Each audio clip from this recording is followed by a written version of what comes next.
Hi friends. இப்போ morning big பாஸில் வந்து பார்த்தீங்கன்னா, கம்ருதீனுக்கும் வினோத்துக்கும் வந்து செம்ம ஃபைட் ஆகுது. எப்படி நீ வந்து எனக்கு சப்போர்ட் பண்ணாத அவங்களுக்கு சப்போர்ட் பண்ணுற அப்படின்ற மாதிரி வந்து கம்ருதீன் வந்து வினோத்தை பார்த்து கேட்குறாரு. நான் எப்படிடா அவங்களுக்கு சப்போர்ட் பண்ணுவேன், நான் நியாயத்தை தானடா பேசுகிறேன் அப்படின்ற மாதிரி வந்து வினோத் வந்து சொல்கிறாரு. யார் எந்த பக்கம் நியாயமாக ஒருத்தருக்கு ரெண்டு பேர் வந்து அவங்கள எட்டி உதைக்கிறீங்க, ஒரு காப்பாற்றுறதுக்கு முடியல, அவர் விக்ரமால் தூக்க முடியல. உடனே போயிட்டு நான் தூக்கிட்டு போயிட்டு உள்ளர வந்தாங்க, டாக்டர் பார்த்தாங்க, சாண்ட்ராவை கொண்டு போய் விட்டுட்டு வந்தோம். இது வந்து ஒரு மனிதாபிமானத்தில் தான் பண்ணமே தவிர்த்து அவங்களுக்கு சப்போர்ட்டாக நான் போகலை அப்படின்ற மாதிரி வந்து வினோத் வந்து கம்ருதீன்கிட்ட சொன்னாங்க. கம்ருதீன் என்ன சொன்னார்னா, நான் வந்து உன்னை தப்பாக புரிஞ்சுக்கிட்டேன், நீங்கள் அவங்க பக்கம் பேசிட்டியோ அப்படின்றதுனால. அப்புறம் இவங்க ரெண்டு பேரும் கிளியராக வந்து எக்ஸ்பிளைன் பண்ணிக்கிட்டாங்க. இதில் நடுவில் வந்து பார்த்திங்கன்னா பார்வதி வந்தாங்க. பார்வதி வந்து என்ன கேட்குறாங்க அப்படின்ட்டு சொன்னால், நீயும் வந்து புரிஞ்சிக்காமல் அவங்க பக்கமே பேசுகிறது எப்படி அப்படின்ற மாதிரி வந்து பார்வதி கேட்டதுக்கு வினோத் என்ன சொன்னாருன்னா, உன்னால் தான் வந்து கம்ருதீன் லைஃபே வேஸ்ட்டாக போச்சு, நீ தேவையில்லாத வந்து என்கிட்ட பேச வேண்டாம் அப்படின்ற மாதிரி வந்து வினோத் வந்து பார்வதி பார்த்து சொன்னாங்க. அதுக்கு பார்வதி என்ன சொன்னாங்கன்னா, முதல்ல முழுசாக என்ன பிரச்சனைன்னு கேட்டுட்டு அதுக்கப்புறம் பேசு வினோத் அப்படின்னு சொல்லிட்டு பார்வதி வந்து சொன்னாங்க. அதுக்கு நீ பேசுறதுல நான் கேட்க விருப்பப்படலைன்னு சொல்லிட்டு பார்வதி கையில் வச்சிருந்த டீ கப்பை வந்து தட்டி விட்டுட்டு ரொம்பவே ரொம்ப அதிகமாக சண்டை முத்தி போய் அடிக்கிற அளவுக்கு போயாச்சு. உடனே ஹவுஸ்மேட்ஸ் எல்லாருமே பிடிச்சிட்டு வா போயிடலாம் அப்படின்ற மாதிரி வினோத்தை கூட்டிகிட்டு போயிட்டாங்க. அதுக்கப்புறம் வந்து பார்த்திங்கன்னா கம்ருதீன் வந்து கிளியராக வந்து எக்ஸ்பிளைன் பண்ணுறாரு, இந்த பிரச்சனைனால தான் அப்படின்னு.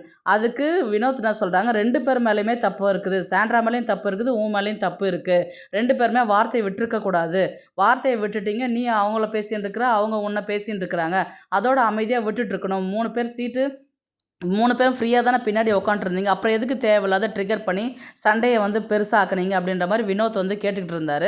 இதில் வந்து உடனே கம்ருதீன் வந்து விக்ரமை பார்த்து கேட்டார், எதுக்கு நீ அந்த கெட்ட வார்த்தையை என்னை வந்து யூஸ் பண்ண, எதுக்கு நீ என் ஃபேமிலி இழுத்த அப்படின்ற மாதிரி வந்து விக்ரமை கேட்டதுக்கு, என்ன இப்போ என்னை அடிக்க போறியா, வா வந்து நில்லு வா அப்படின்னு சொல்லிட்டு விக்ரம் வந்து கம்ருதீனுக்கு முன்னாடி கை கட்டின்னு வந்து நின்னார்.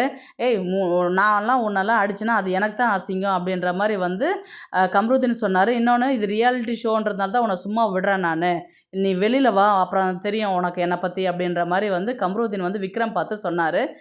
அதுக்கு கம்ருதீன் வந்து வினோத்கிட்ட என்ன சொன்னாங்கன்னா, பார்வதிக்கு கண்ணில் அடிபட்டு விளையாடும் போது அது கேம் ஸ்ட்ராட்டஜினா, இதுவும் நான் தள்ளி விட்டது கேம் ஸ்ட்ராட்டஜி தானே, அப்போது அதை எல்லாருமே அக்செப்ட் பண்ணிக்கிறாங்க, அது கேமுன்னு எல்லாரும் சொல்கிற ஹவுஸ்மேட்ஸு, இதை ஏன் வந்து யாருமே வந்து கேமுன்னு சொல்ல மாட்டேங்கிறாங்க, என்னவோ எங்கள் ரெண்டு பேரும் மேலே மட்டும் ஏன் அவ்வளோ ஒரு கோவத்துலேயும் அவ்வளோ ஒரு வில்லத்தனமாக பண்ணுறாங்க, எங்கள் ரெண்டு பேர் பேரை ஏன் இவங்க கெடுக்கிறாங்க, நாங்கள் வெளியில் போயிட்டு இப்போ நாங்கள் லவ் பண்ணிட்டு இருக்கிறோம், நானே உண்மையை ஒத்துக்கிறேன், வெளியில் போய் ஒன்றா இருக்கிறோம், ஒன்றா இல்லை, நாளைக்கு பின்னாடி ஃப்யூச்சரில் இந்த மாதிரி ஒரு வார்த்தையை வந்து வெளியில் சொல்லும் போது எனக்கும் அஃபெக்ட் ஆகும், அவளுக்கும் அஃபெக்ட் ஆகும், அவங்க ஒரு பெரியவங்க தானே, வயசில் மூத்தவங்க தானே, இந்த மாதிரி வார்த்தையை விடுறது தப்பு தானே, அவங்க ஒழுங்காக பேசணும் இல்லையா, நாங்கள் ஒழுங்காக தான் பேசிக்கிட்டு இருந்தோம், ஃபஸ்ட்டு வார்த்தையை விட்டது யார், சாண்ட்ரா, அப்போ சாண்ட்ரா மேலே தப்புன்றது யாருமே சொல்ல மாட்டேங்கிறீங்க, எல்லாருமே வந்து என்னையும் பார்வதி மட்டுமே சொன்னால் அப்போ எப்படி இந்த பிக் பாஸ் வீட்டில் சர்வே பண்ண முடியும்னு சொல்லிட்டு